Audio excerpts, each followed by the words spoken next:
All right, everyone, welcome back to this week's workshop. Sasha is going to share with us her presentation. And the purpose of this presentation is basically each of us kind of has a goal or a dream life that we're working towards. And there might be one important value or lesson that needs to be learned in order for us to make that dream reality happen. So this week, Sasha is going to share her presentation on shadow work. So take it away, Sasha. Thank you, Martina. Yeah, I want to share about the shadow since it's something that I'm studying right now, and I think some insights might be interesting for you as well. And I want to start this presentation from the definition of the shadow. Can you play the next slide, Yep. please? It's something that is hidden and covered by our shame. It could be some fantasies, it could be some gifts, some passions, memories, immoral thoughts, impulses, sexual or aggressive desires, tendencies, talents as well. And I really liked the example that the teacher of the course that I'm studying gave about the talent and how differently it could be observed. And let's imagine like a family, and the family is really close-minded, very cold. The relationship between parents are cold, but they have really warm, charming, joyful kid. And so the gift of this kid is a really powerful sensation. Like he could feel the mood of everybody. He could recognize, entering the room, the frequencies of the place. So he's very sensitive. And by growing up, this part of him is not nourished by parents because they are just not like that. So he used to put this part of himself to the shadow because it's not secure to, to show this part. But in reality, this is a talent that, for example, if you would do artwork or you would record a cinema or, I don't know, a dance, this is another point of allowing yourself to to show this gift and this side of you, because when you are sensitive you can show people the like art or something in really different way, very detailed, very sensitive, the way you are. And yeah, so in the shadow we have a lot of different stuff. um can you turn the next slide, please?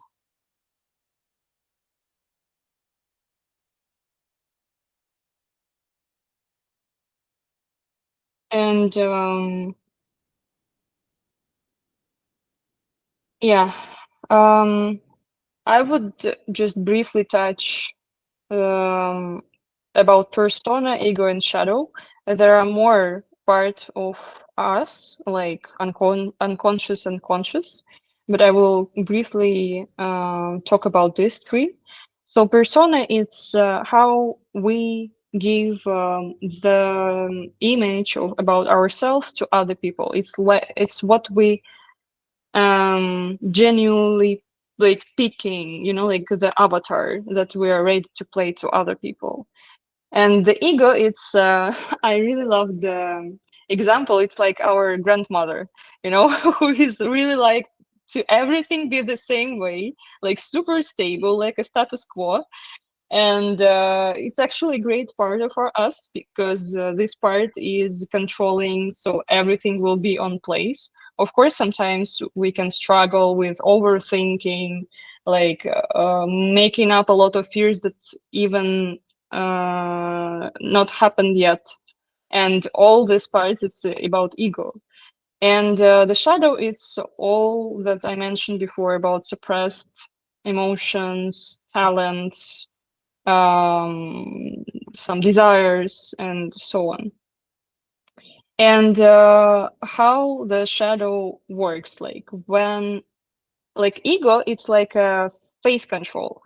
So when shadow in like is giving some thought, the ego is like trying to observe it and give it allowance to go to the persona or not. So if it's not giving the permission, it stays to the shadow. If it's safe enough, if the ego is thinking like, okay, now you might go, then it's when the shadow is actually pops up in the persona. I will give my personal example. It's what actually I mentioned in our meeting before. When I was a kid and I was watching this musical like clip, and I was amazed by the girls that was dancing there because they were really hot. They still like I'm still watching this video. They are still hot. And but when I was kid, of course, I already knew that it's not okay and it's not safe to talk about it to my mom. So I would never ever tell this to anyone, and it was completely in my shadow part.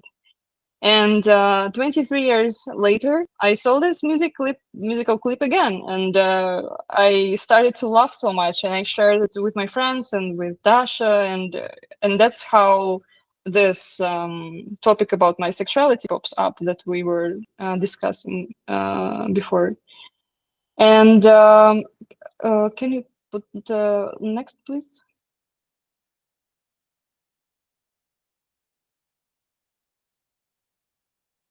Yeah, it's what I mentioned.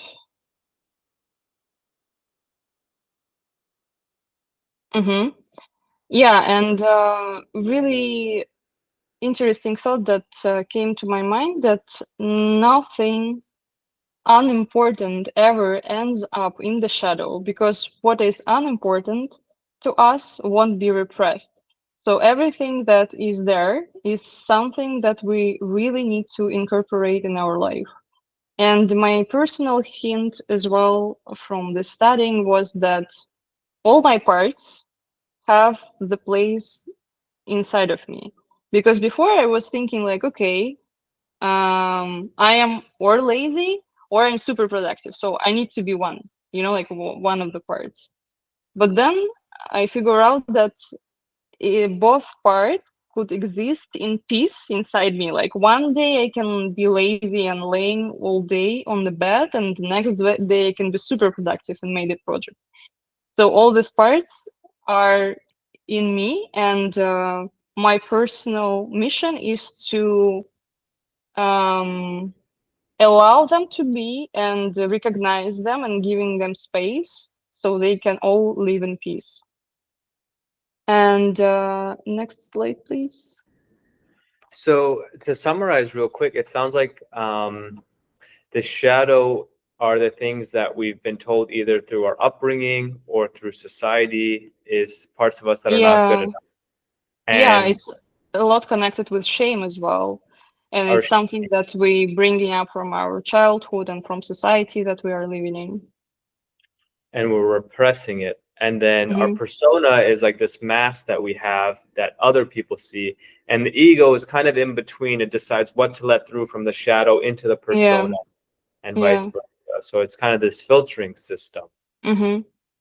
And And yeah, from what and the you showed, more you are pressing the shadow, the more it will get brighter. Like, I think it's the next slide. What you resist persists. Yeah, that's true.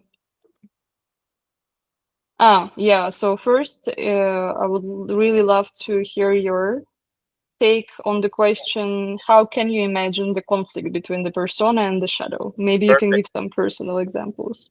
Yeah, that's kind of what we were just talking about. So that just kind of naturally came up. But yeah, the persona is this mask of what we think others want to see in us. It's what our parents have told us is appropriate. Mm-hmm. It's what we've picked up from society, from media.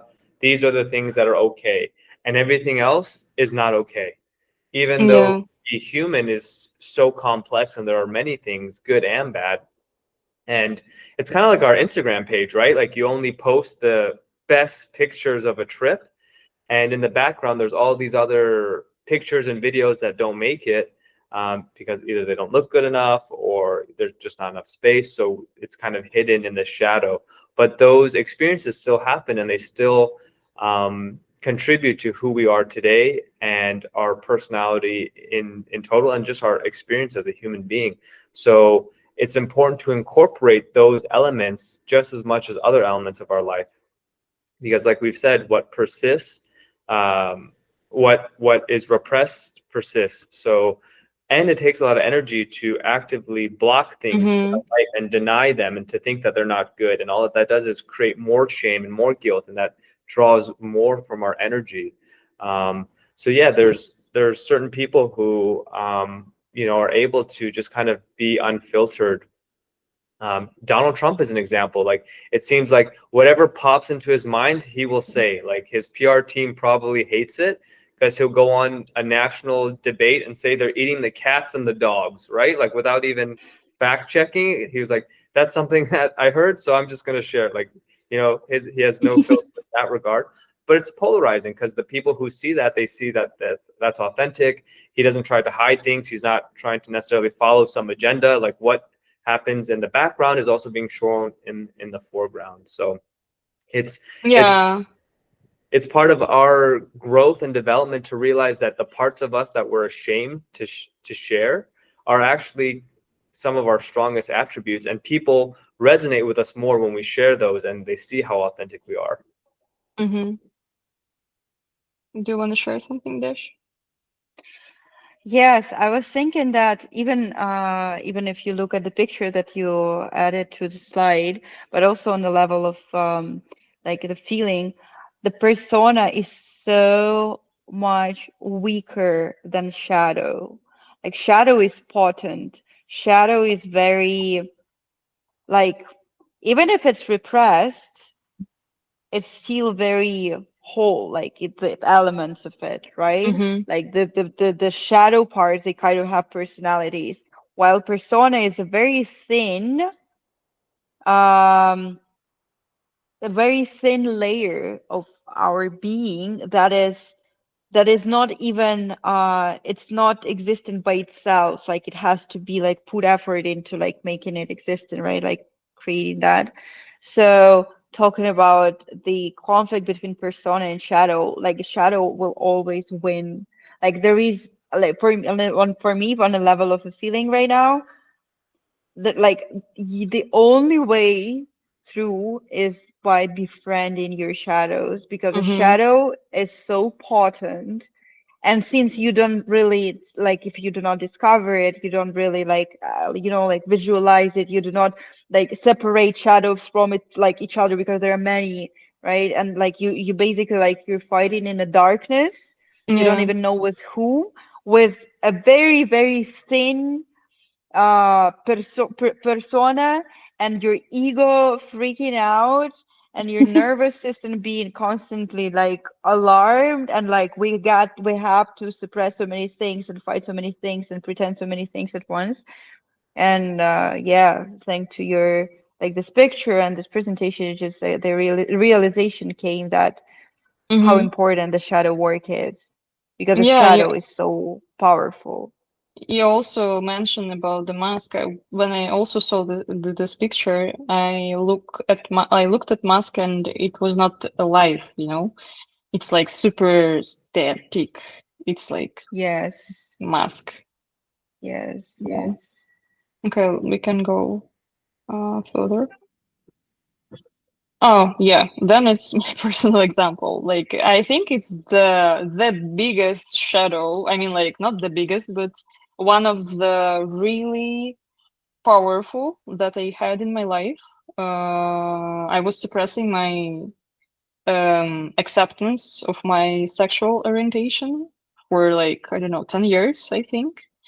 I was trying to convince myself that this is bad, you know, like I cannot be gay or bisexual. This is like a sin, you know, I will burn in fire in hell. And that was really annoying and really like on the level of my body. I remember that feeling as I was you know, um, tearing apart. And it took so much energy because I was constantly thinking inside of my head that it's everything is not about me, like it's not real. Like indeed I am normal, like I am heterosexual. This is something, it's bullshit. Like I will go through this. It will pass. But the more I was thinking like that, the more I was falling in love into girls.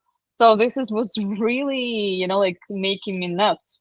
And since this is a huge part of the life of a person, right? Like our sexual life, like the partnership, the romantical part as well. Um, I was feeling that I am not living my life, and frankly, I met a girl with whom I felt safe to be who I was. And when I came out to my parents, it was huge relief. Like now I'm remembering that, and it feels so like so simple. I mean, like this is so part of my me right now that I cannot imagine myself not being, like open about that. But it was time when I was not, and it just like on the body level and my psyche, it was really hard, and I felt super lonely when I was suppressing that. And I remember, yeah, the huge relief after, and how it came just natural part of myself. And now I cannot imagine, like um, other way out. It's something that I'm grateful for, and it's like an example how the shadow could really drive you crazy. We can go next.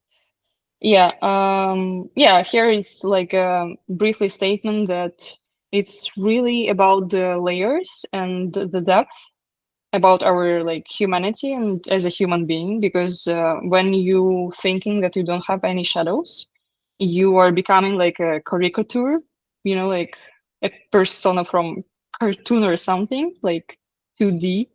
But then you have capacity and strength to go like in your depth. You are discovering new shadows. It's like new rooms of your personality, and it's actually making you more powerful and more like, I don't know, like wealthy. um and let's go next slide. Pum, pum, pum. Oh, yeah, this is also important when I started to work with the shadow parts. I really loved this idea that when you are facing some of your shadows, you might feel super scared, and it could be like you would feel like you're losing yourself, that you are not who you thought you are. And it's actually great. I mean, you need to believe that in the moment, because afterwards you will discover that you are more closer to yourself, mm, as you are. And yeah, this is perfectly normal that you can be scared of this process. And yeah, the ways in which the shadow manifests itself in our lives are different. One of them, it's when it's unconscious pattern. It's the next slide. And when it's unconscious pattern, it could be like, for example, a girl are in relationship with a guys, and each time she's super open to them, like super obsessed and idealize them. And then, for example, those guys are breaking up with her, and she's like, "Oh my God, how it happened?" But this is a recurrent pattern that she is actually breaking up each time with herself, but with the hands of other people.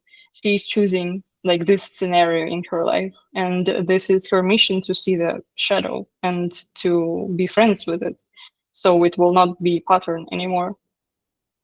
The second, it's the next slide. It's I just want to when say we, real quick yeah. Hmm. how powerful that is, because if you are not aware of that, then it's almost like someone else is controlling your life, and you Hmm. keep having these patterns and these loops, and you're not growing from them. And then you feel like a victim. You feel like, why does this keep happening to me? And it's very important to try to realize what is the lesson that can be learned in this situation, and how can I become empowered because of it. Yeah. Yeah, and also I really love this metaphor of like she is abandoning herself through the like through other people. Hmm. This is so powerful. Like, why am I doing this to myself, right? Like, which Yeah. unconscious pattern is running my life without even me knowing? That's huge, guys. Like, shadow cannot be overestimated. Hmm. Yeah. The next, how it could be manifested, it's when we project our shadow to other people. Here is also a personal example. I met a girl, and I really felt that the first time, like, I don't know, in maybe a year, someone really triggered me, And I was like, what is it? What is it about? And then I started to, like asking myself questions, of course. And this girl was like super loud, like she was gasping a lot, like exclaiming, like really loud, like really. And then I figured out that I actually like the real issue here it's that I've silenced myself. I'm not giving myself space to be loud because for me it was like this part of me is ashamed to, like um express myself. So that's why I'm triggered because she's allowing herself and I am not. And of course, it's not happy understanding. I mean, like I feel super like awkward thinking about it. And but the first step to integrate your shadow is to actually embrace the fact that yes, I do have this thing. Like I know that I have it. And yeah, about the integration, we will talk later, but it's just one of the examples how the shadow could manifest. If you are observing a person, or it could be something that triggers you, most probably you can dig it deeper and you will see that it might have some roots in the shadow. Maybe you are ashamed to do something. Maybe something was um, like your parents maybe was not okay with some of your qualities. So you can observe it more. I love that because you it looks like the problem is external, but you Hmm. realize that's just a mirror for you to address some of the unresolved.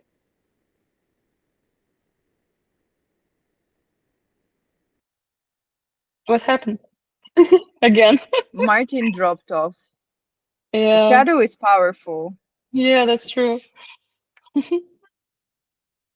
And we're still being recorded. I don't mind. A small hint to everyone who is watching. It's like Easter egg. Yeah. I love shadow. I want to learn actually like now it's not the first time I'm hearing about all this. And every time it just hits me. Like Mm-hmm. I love this topic. I love shadow work. I this just brings Yeah. the depth to a person. Like in like Mm-hmm. continuing the metaphor of a two-dimensional cartoon, the shadow is what brings us the depth dimension, Yeah, right? that's true. That's absolutely true. Like, the more we aware of our parts, the more balanced they are between each other, the more harmonious we are with ourselves, and like we are And bigger. whole. Yeah, We, yeah, yes, we yeah, have dimensions. yeah. And in those dimensions, you have place for everyone that is inside of you.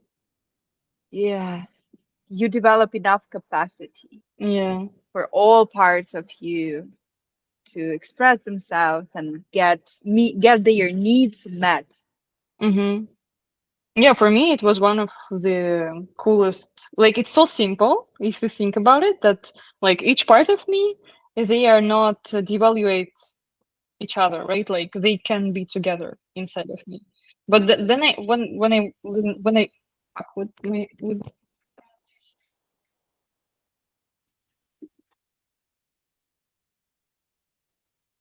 hear me now?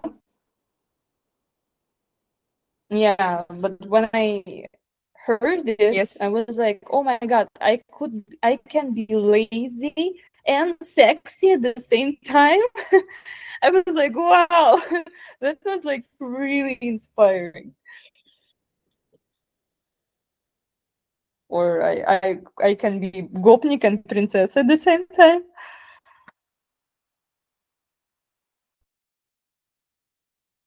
All right, and we're Mm, back. yeah. So just briefly, in case it was not recorded, the shadow could be also projected onto other people. It means if someone is triggering us by some qualities, like in this example that I gave on the slide, I met a girl who was like super loud and gasping a lot, like exclaiming, was super noisy. And I was like, Jesus Christ, what is happening? Why she is so triggering me? And then I discovered that it's because I am silent myself. It's because I am not allowing myself to be loud and to show my voice. You know, I was super felt super uncomfortable being the same like level of noisiness. So I was super surprised by that. And it's actually interesting. So you can observe if something is triggering you, you can go deeper and see what's there, like what is deeper, what you are afraid of or maybe ashamed of, and you can heal this part. It's a great navigator ab- about part of us that are not um, hugged by us or like seen yet. So it's cool thing to observe. And the next, how shadow could be also um, like visible, it's involuntary outbursts. It's when a person, like for example, a person is super cool and calm every time, but then suddenly it just like this person is arguing a lot or like super aggressive. It means that some there, like deep inside, it has something unresolved and undiscovered yet, maybe some suppressed emotions that need to be witnessed and seen. And it's also could be as an alarm that you have some of unprocessed emotion. If you notice that you're like super aggressive at some moment of your life, that could be also a hint for you to explore. And the last but not least, it's dreams. Of course, when we dream, we can see our shadows. And here I give an example about a person who is fighting a wild beast. And this beast actually could symbolize the repressed anger or aggression, or maybe even sexuality or something else. So, by observing your dreams, by journaling them, we can also observe some of our shadows. Um, yeah, and it's a question for you guys. I would really love to hear your answers for three questions. You can think about a person or a quality that you like repeatedly dislike in a person or in people in general. It's the first question. The second question, how will your life change if you allow this quality of life or something be within you? And what is your first step in this direction to this quality appear in your life? Wow, these are good questions. I just want to come backwards to see. this involuntary outburst is so interesting. Like when people lash out all of a sudden and it comes out Mhm. of nowhere, it's a manifestation of their repressed anger and they're not healthily expressing their anger. So it just comes out when they can't repress it any longer. It kind of, Yeah. so I think that's very insightful. And just in general, I feel like um, this presentation really did a good job of defining the shadow and the different ways that it comes out. Because a lot of people say, oh, you need to do shadow integration, and then try to research what that is, and it's like very mysterious. But I feel like this presentation really did a good job of defining it and showing how it comes out and how it comes out even when you're not aware it's coming out. Like what Mhm. qualities do you dislike in people? For me, I think it's if somebody is maybe too talkative and I find them annoying and I feel like they're not respecting other people in the group. They're just focused on themselves. So maybe that's showing that I don't think that I'm allowed to focus on myself as much, or Yeah, I don't or think, like, getting your space, like that you have much more space that you are actually taking right now. That you can be more, exposed. yeah, exactly. Like expressing myself. I feel like I shouldn't express myself because it might bother others.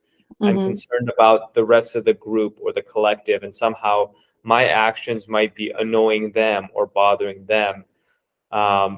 That's a form of repressing my self-expression because I'm annoyed by people who do it. But the reason that annoys me is maybe because I feel like I don't have something Yeah. valuable to contribute, and I'm not valuing my own worth, and I'm Mhm. putting the needs of these society or these people above my own needs. And I'm the one who lives with me. They don't live with me. So And I it's think, also coming to this point of worthy. Like, am I worthy to take this space? yeah, exactly. Yeah, because our our perception is somehow so important. How others perceive us can be so important, and I don't want them to find out that I'm not as important as they perceive me to be. So it's like, just look at my persona, just look at my mask. Don't look Yeah. behind my mask because you're going to be disgusted and ashamed and frightened by what you see. So just look at my mask. So I think this will help me to realize in these instances that when I am afraid to express myself, or if others are maybe expressing themselves, is to just value that quality, value the ability for self-expression, regardless of what others might think in that situation. And yeah, I guess the first steps in that direction would be to notice when I'm triggered by that and kind of prod a little bit more like, why is this bothering me? And then why do I think those people need to behave in a certain way? Oh, that's because of my programming, that's because of my conditioning. And just start to ask these questions to uncover like all these years of conditioning and programming to express myself as the complete human being that I am, not just this persona that people perceive me to be. How do you think your life will change if you will take more space than you're taking right now? If you will be more talkative? I think maybe I'd be less anxious and afraid. I'm not worried about what others think. I'm just Mhm. being myself and living in the moment and yeah, expressing myself and sharing my gifts with the world. So I think that will allow me to be more expressive and less anxious and just more in the moment, less Mhm. overthinking and more doing. Yeah, thank Mhm. you. Thank you for sharing. Dash, do you want to join? Mhm. Yeah, I've been thinking about like what triggers me, and I can relate to what you both were talking about like being irritated by people taking up a lot of space. But I chose another example because just not to repeat. Mhm. I it bothers me to see how people spend their money on really expensive things that are not like necessary, when they do it just for fun or for, like for whatever reasons they do it, when I find that like, yeah, but you don't like need it. Why would you spend like 100,000 euros to for Mhm. that? And yeah, and I think it reflects on me really limiting my own like how I treat myself, and therefore how I allow Mhm. universe treating me. Like I'm always like trying to like be on a budget, like it's a learned pattern. Like I need to be in budget, like I need to count things, like only necessary things happen. And then sometimes I have those outbursts of like irrational just wasting money, because like there is a shadow part of me that just like once like do something, get something that, yeah, like I don't need for survival, like, oh, that necklace that is Mhm. beautiful and like expensive and I don't need it for survival, and actually I don't have so much money, but like I excessively just like bought it and I never wore it because I didn't really need it and I didn't really want it. I just like that part of me really Mhm. wanted to get for one time, like get the need met. How will my life change if I allow myself, if I allow this within me? I believe that it will change dramatically because I will allow myself to get and spend my money not just like for joy, for myself, for like for like for having fun, Mhm. for I think I will also receive more money, more attention, and more gifts, presents Yeah. from the universe, from other people, because I just like open this like capacity for, yes, I can, of course, like I still want to be mindful and like not be crazy Mhm. about like wasting money, not wasting money, but investing money in my joy, Mhm. even when it's not a necessity, right? There is this like also balance in that. So, and what are my first steps in this direction? Well, I think first steps for me would be to notice in which situations, where and when I put this like even subconsciously try to Mhm. make it conscious when I put this limit, like, oh no, it's like you don't need it, so no. Yeah. Like with clothes, for example, sometimes like this is another topic. Like I was thinking that like I just got a gift from my friend, which is like a very beautiful kind of lingerie style, like not a bathrobe, but like a this sort of a, I don't know, Yeah. kimono that is transparent Cape, and like like you, huh? not cape. No. No, I don't know. Anyway, it's not something that you need. Like I only have clothes that like I wear every day, and when I buy a thing I think like, oh, like how, like okay, so I need shoes, but I need to buy shoes that I can wear there, and so I have one shoes for all occasions. And yeah, and like so she gave me this gift and I was like, oh my god, I would never buy, like I was so thankful because I really loved it. It fit perfectly with that beautiful lingerie set that I bought recently. And I was like, oh my god, this is so cool, I love it, it's so like amazing, I was so happy. And then I told it to her, not really thinking. I told her I would never buy it for myself, thank you for giving this to me. And I was like, why the fuck would I not buy it for myself, you know? So I think the first steps is like noticing where I, put this limit, and whether it is actually reasonable, because sometimes it Mhm. is reasonable, sometimes we cannot afford things in the moment, and when it's just me being driven by this unconscious pattern of like, no, no, only like be on budget, like do not waste money, you don't need more than you need, you know. Yeah. Thank you for sharing. I It's so can't believe. interesting. It's like when we see other people doing things and we have these judgments like, oh, they shouldn't do that. This is what they should do. That's the programming that we received at one time in our life. And we are just trying to implement that programming into other people. We're trying to make them fit within this template. They shouldn't be spending that much money. Why? Well, that's the way I grew up. That's what I was taught. You know, I Yeah. was taught these are the things that we should and should not do. So it's that word should. Anytime that word should pops up, I think that's another indicator of societal programming, you know, that's just coming Mhm. up and presenting itself. And it's a time to really investigate, like, where did that come from? Why do I have this belief? And who cares what they do with their life? Why is that bothering me? So, yeah. Mhm. Yeah. Yeah. And the next part is the last one, I guess. It's how we integrate the shadow into our life. It sounds simple, but it's not that simple, of course. The next slide, please. Well, the first is to recognize that you have this part inside of yourself, and you need to give it space and live with it and merge with it and accept it and stop fighting it, because you cannot kill your shadow. Never. It will just suppress you more. And the second step is to step into unknown, to see what this shadow is about. Maybe it's your, like, I don't know,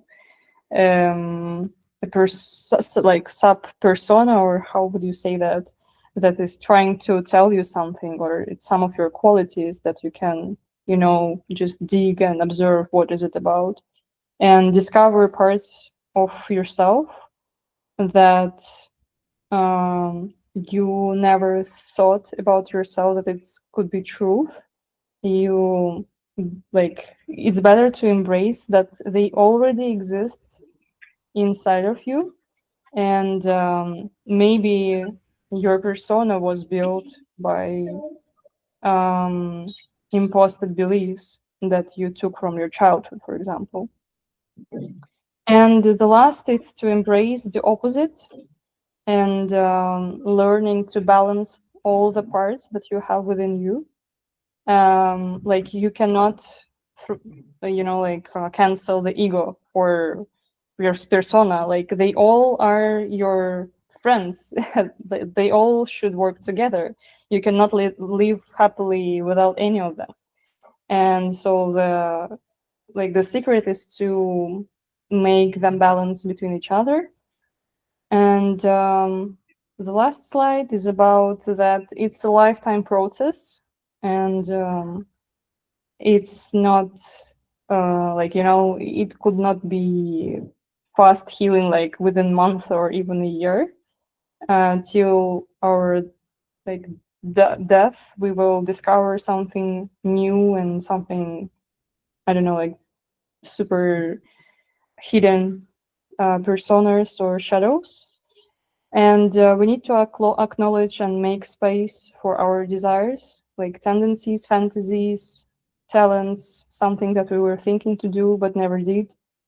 Because those parts are trying to be heard and seen by you, and they already there. Like, I mean, they will not run away. So it's better to stop fighting, or devaluate them, and just give them space to be inside of you. Um, yeah, and yeah, don't be fooled. The contact with the shadow and the work with the shadow is lifelong process, and that's okay.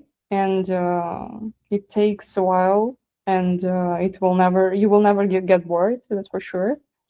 So yeah, that was briefly about the shadow work. Thank you, guys.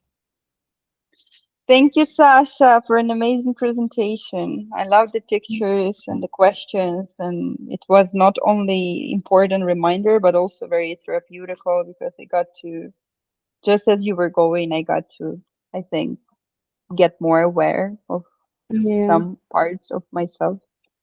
Thank you very much. I'm Stay deeply tuned. grateful. I will share after some new information after we'll finish another Yay. chapter.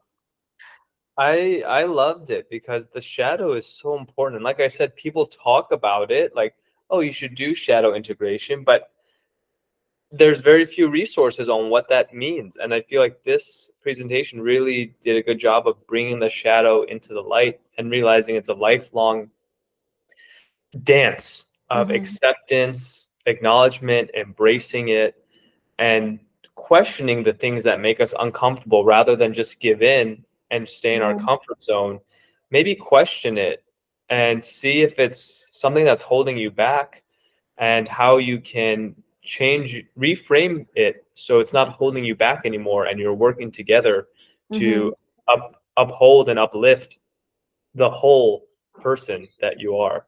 So Yeah. I think it's an amazing topic and something we could spend hours discussing, right? Because That's there's so true. many different ways the shadow peeks its head out and does things behind the scenes. Yeah, and there are also like a lot of, archetypical shadows like judge, for example, or I don't know, like a whore or something, like something that each of us have inside. Mm.